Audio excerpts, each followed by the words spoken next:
if somebody asks you to do a 30-minute seminar on anything, what would you do it on? 30-minute seminar. Or 15 minutes, or 10 15. minutes. I would do it on decision making. Okay, you You have the know, next 10 minutes. yeah, the next 10 minutes. No, all right, right now, you have the next 10 minutes on decision making. You are the seminar. You do it I for am our the listeners. seminar. Yeah, yeah. Okay, so when you going through life, it's gonna be situations and perils and obstacles that are gonna be placed in your way. I know people right now that are doing 20 years because of a decision that took 5 seconds. So I would love for the kids to understand the importance of thinking before you react, and also not being a follower. You can't lead from the back. You always got to be in the front. And that's something that I teach my kids right now when they 4 and 5 and we walk in the grocery store, because I want to instill that in them so that later on the decisions that they make are not because somebody else made it. You know, I've always been the type of person that if I hopped in the car and you got 3 guns, you can drop me off, bro. Why? Where we going? What is we doing? And I feel like sometimes we get caught up and want to be cool and don't want to be labeled as a square or as a lame. But a lot of times that square and that lame is the one that's still out here on these streets, and the decisions that the next person made has them either in the grave or locked up for 10, 15 years. Nobody want to do 10, 15 years. I think that a lot of it starts off in adolescence, as far as with the decision making. I kind of let my kids make their own decisions a little bit. I might mold it some if I see that you're doing the wrong thing, but other than that, I'm going to let you do what you do. Not let you run roughshod without any discipline or anything. But if you have opportunity to make an executive decision, I want to see what you're going to do. And I think we should do that more with our kids. Like, instead of trying to just tell them everything and beat them to death, no, let them live. And when you see they're going down the wrong path, stop it. Put a halt to it. Put a big halt to it. I had to do that to my son, not too long ago. Made an F. He's never made an F in his life. But I had to kind of step over there to his level, and now he's got all A's.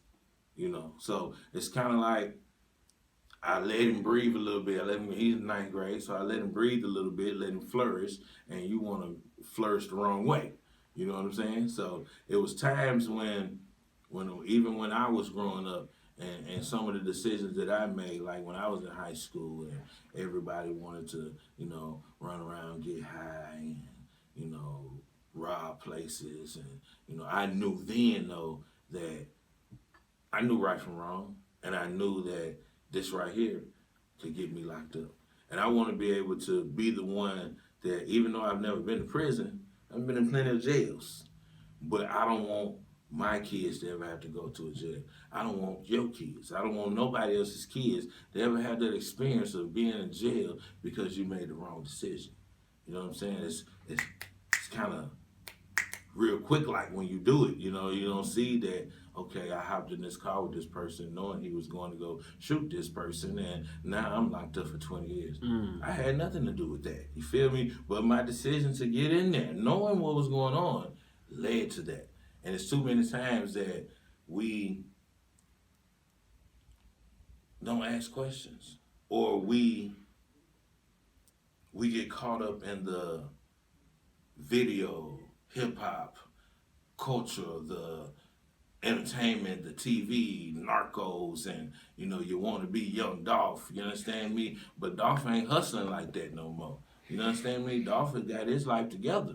He might have had it one time, but the decisions that he made to leave it alone has him where he at. And so that would be my thing. I would love to be able to, just talk to kids and let them understand that the decisions that you make shape your future. Whether you believe it or not, whether you can see that far. Hindsight is 20/20, so I can see it now.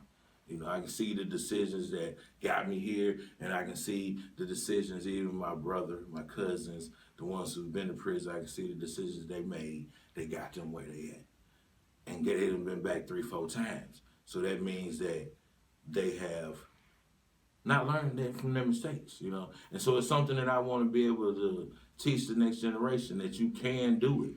You know, you can break the cycle, you can break the mold. You don't have to go to prison. You don't have to go to jail.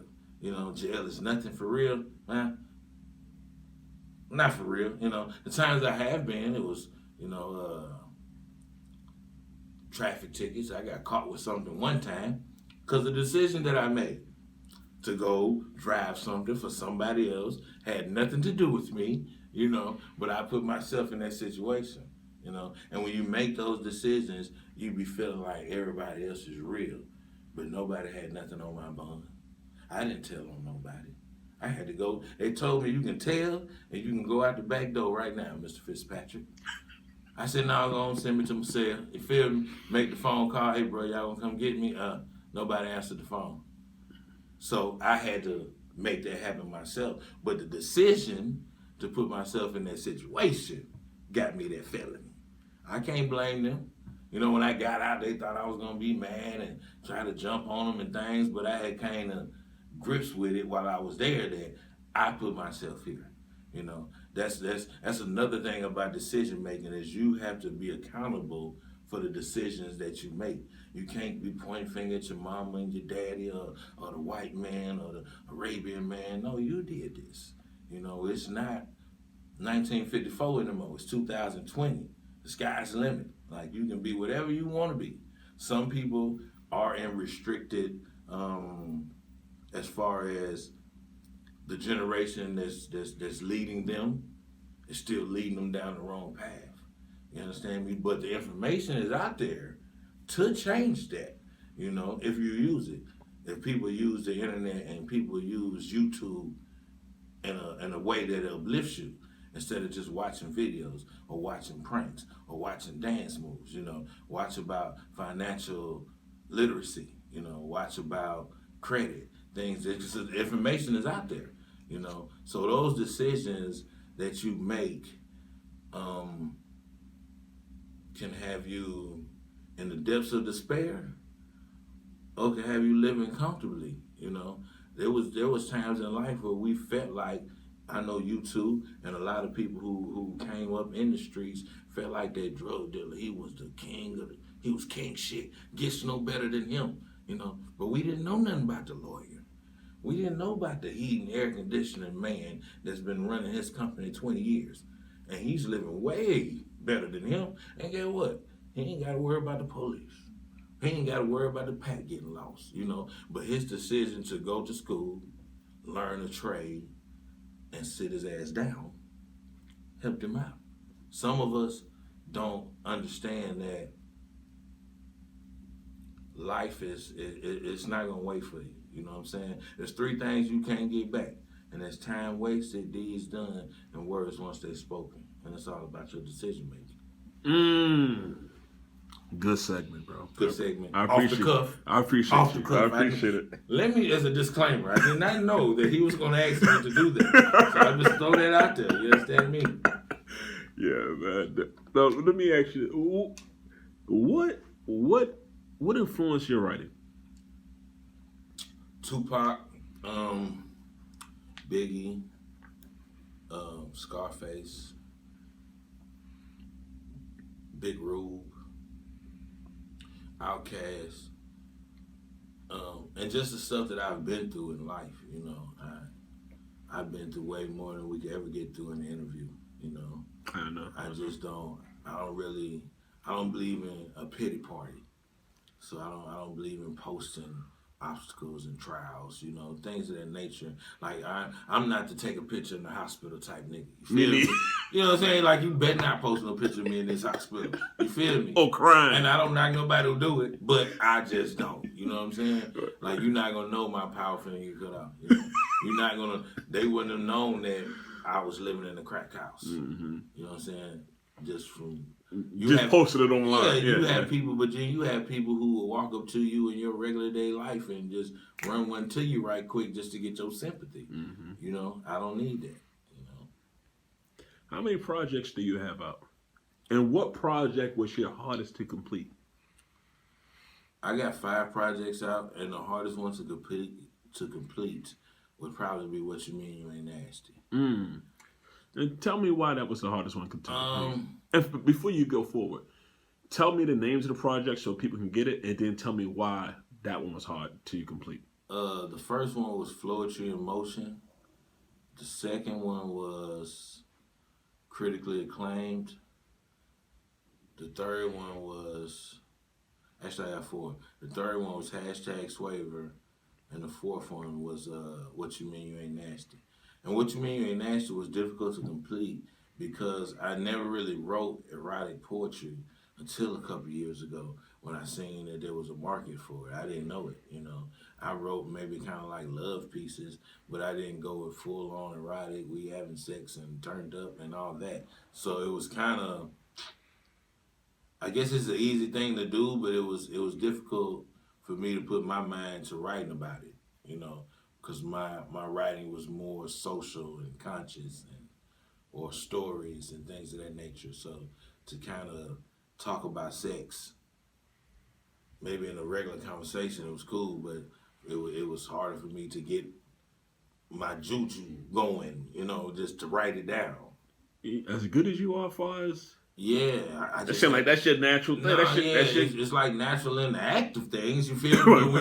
When I had to write it, I was like, damn, you know, it gotta be slick. Right. You know what I'm saying? Right. It can't just be, oh, I love you. Yeah. I care about you. You know, You gotta put that sauce on it. Yeah, I heard some erotic poems, and I'm like, I got to come with it because they damn near throwing panties up there. You do it right. You know what I'm saying? And so I was like, I had to. It took me about a year to finish that project. Like straight up. It's like only 10 tracks on there. I might have threw away maybe like 4 or 5, but it wasn't the studio time of it. You know, it's kind of one take when I get in there. Right. It was just the writer's block on that subject. How long do it take you to remember a poem? I finished one yesterday and I got to do it today. Tell me your process of learning the poem. What's your process? Poems, it kind of depends on my timing. So when I'm short timing, what I would do is I would remember 8 lines at a time. You know, I would just go over those 8 lines maybe 50 times. I would kind of read it, raise my head up, try to remember the next couple lines, and I would just do it 8 lines at a time. And this poem is maybe a minute and a half, so it's not super long. You know, so I might have had to remember. I think I was doing it 10 lines at a time. So it might have been like 40 lines, something like that. So I just kind of broke it down. How have your writing elevated over the years? It's changed dramatically.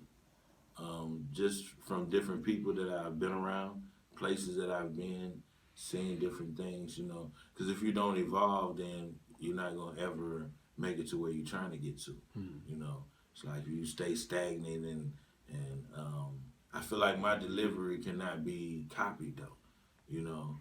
I feel like that I see other people's who everybody sound alike or they got the same cadence, you know. And so I feel like over the years I've honed my delivery to where it can't be duplicated, it can't be copied. You can't say, oh, I thought that was Big Fitz. No, you didn't. You know when I'm doing something. Right. I think Huggy has the same thing.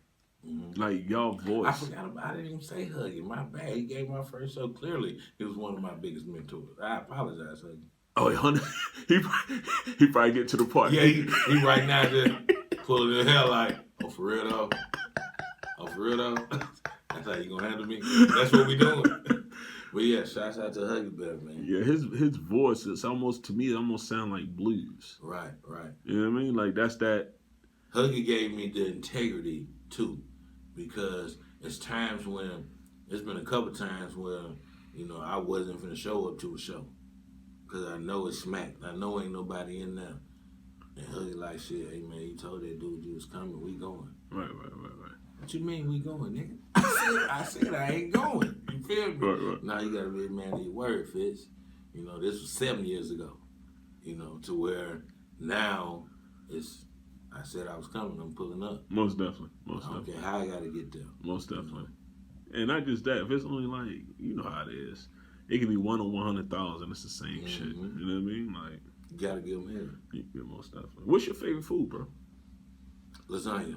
Lasagna? Lasagna. Is it regular lasagna, vegetable lasagna, seafood lasagna? Nah, we ain't doing no vegetable lasagna. We gonna put some hamburger meat, some pepperoni and shit, and then sausage. Yeah. Who make the best lasagna you had? My mom. Oh, okay. Yeah. I'm gonna get it to her. Okay. My bonus mom, my stepmom. Let me ask you, what experience in life gave you the most material? The most material.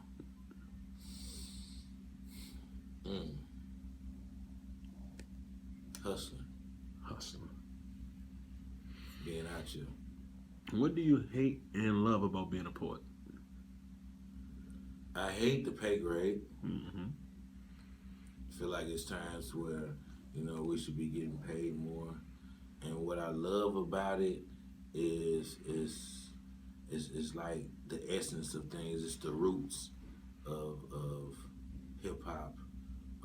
Even singing, it's nothing but poetry. They're just harmonizing it, Mm-hmm. So it's kind of the roots. It's the basic where everything derives from.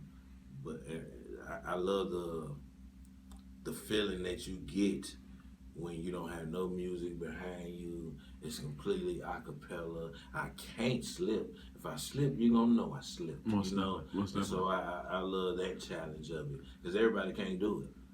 Everybody can't. It's all on you. Yeah, it's rappers be forgetting their lyrics, but they got the track behind them, so, they got a scapegoat. You ain't got no scapegoat when you're on the stage. That's dope. Name me a favorite poem from somebody else. My favorite poem from somebody else.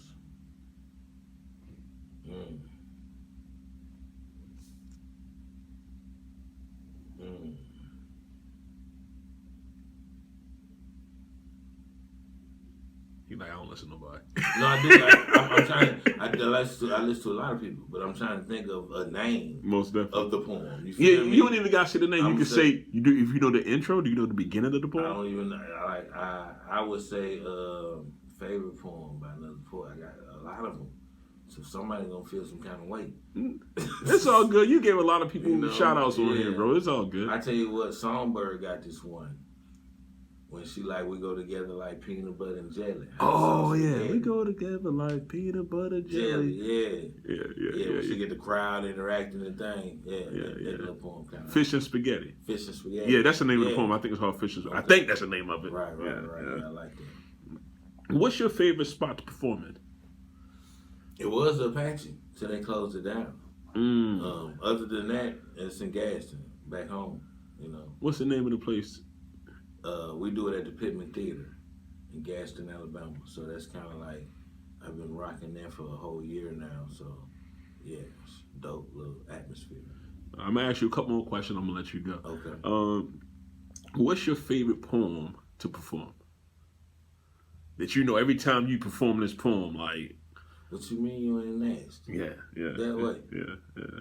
Have you ever been heckled? I've never been heckled, but last night was my first time ever just somebody talking through my whole poem. But it was because they had a situation with their order.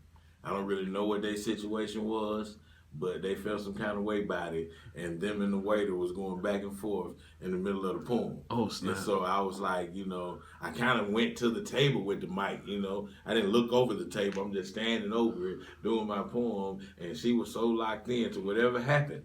I don't know what happened, right. But it almost got bad, you know what I'm saying, from the sounds of things. Because as I'm performing, I still hear y'all. Most definitely. But never been heckled, though.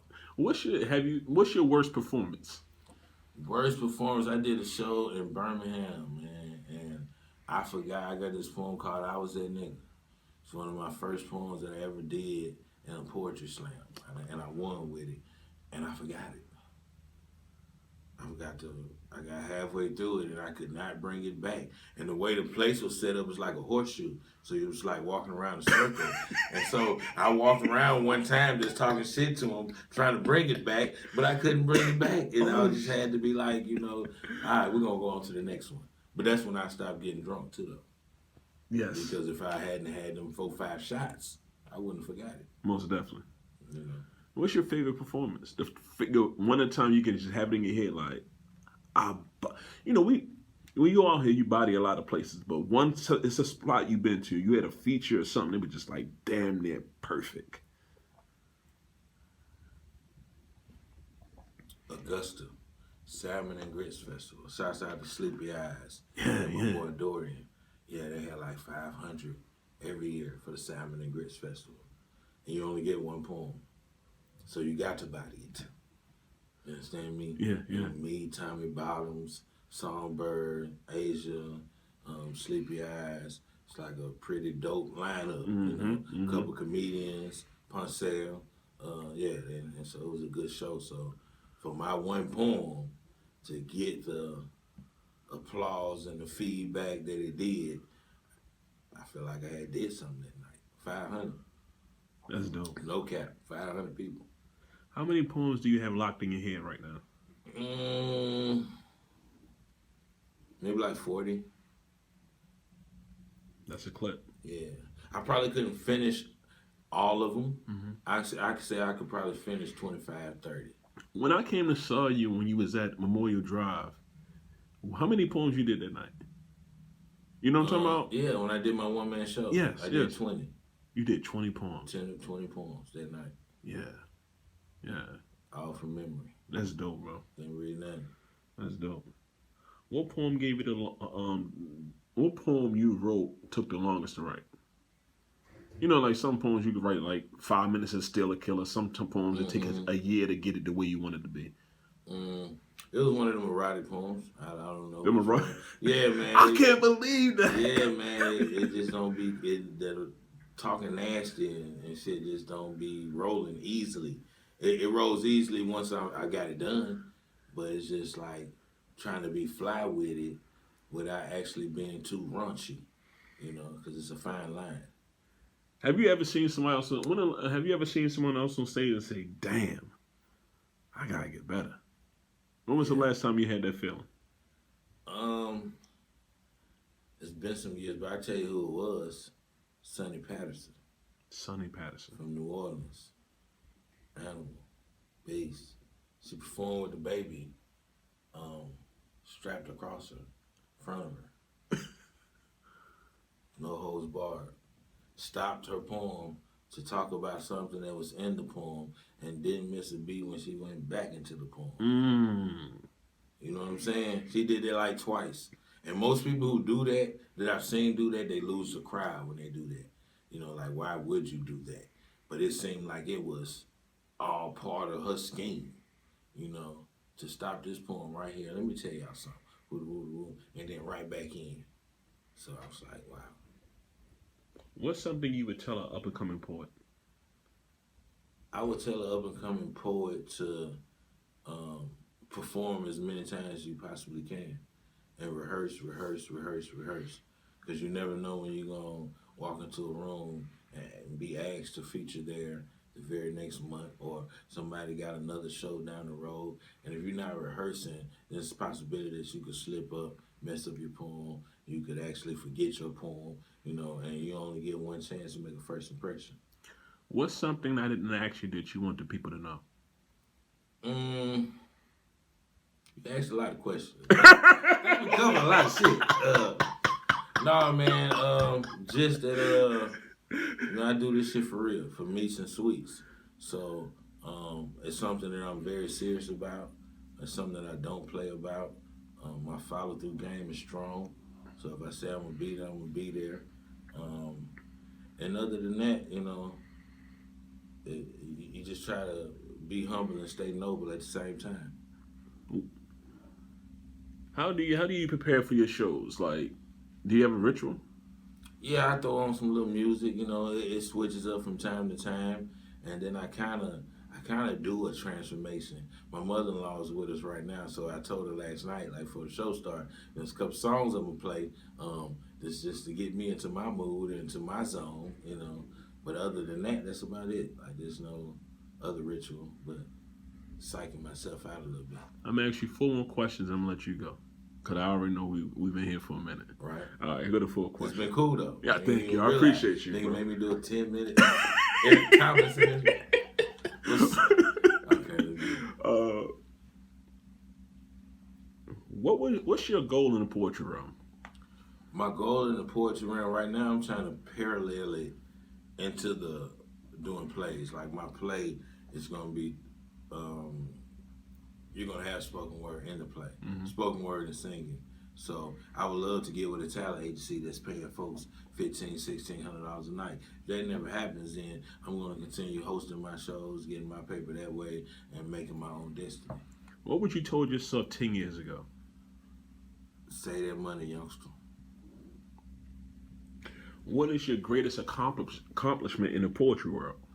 I'm a 7-time poetry slam champ. So I won 7 poetry slams. I've been in 15 though, so that means I lost 8, but I won 7. So my goal is to win 10, and I might retire from slamming.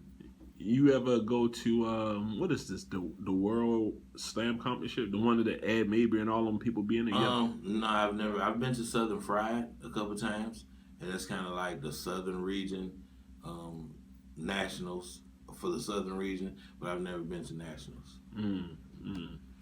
And we placed like 5th out of 25 teams one year I went. So we was the top 4 go to the final. So we was close. Well, I got like 20 more questions and I'm gonna let you go. I'll pick with you. That way. I'll pick with you, man. I really appreciate your time, bro. No problem. I really appreciate you having me, bro. No, man. Good energy.